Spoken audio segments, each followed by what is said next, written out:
Đôi chip cơn bây giờ này ai nè hiên mau tuần trên tức đây Campuchia nơi nâng mốc krom này ăn kết ca IoT tầm đồng hai chấm chưa tha ở bài ca muối nâng ạ nâng chun tới đó ăn rạ chiết chia bị xe nơi thằng ngàyประชุม ASEAN កំពូល nơi thằng ngàyទី20 ជាងហ្នឹងហើយដែលមានចិនក៏ដូចជាអាមេរិកលោកត្រាំហ្នឹងក៏អាចនឹងចូលរួមដែរប៉ុន្តែអត់ទាន់ច្បាស់ការទេខ្ញុំជឿថាអ្នកអង្គការ IoT នឹងកត់នៅចំណុចឆ្លៀនពៀនក៏ដូចជាទង្វើដ៏កក្លឿនរបស់ជនជាតិថៃទៅហ៊ានថៃដែលធ្វើមកលើកម្ពុជានៅថ្ងៃហ្នឹងថ្ងៃទី10ខែ10ហ្នឹងដែលជា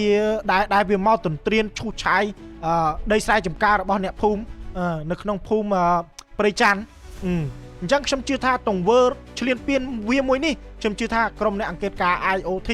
នឹងកត់សម្គាល់ទង្វើដ៏កក្លឿនរបស់វាមួយនេះព្រោះវាមើលទៅហាក់បីដូចជាអត់ខ្លាចអត់ញញើតក្រុមអ្នកអង្គការ IoT សោះតែម្ដងឬមួយក៏វាអត់ស្គាល់ឬមួយក៏មិនដែរហើយខ្ញុំជឿថាទង្វើរបស់វាមួយនេះអន្តរជាតិនឹងថ្កោលទោសអន្តរជាតិនឹងមើលឃើញពីទង្វើឆ្លៀនពៀនរបស់វាមកលើកម្ពុជា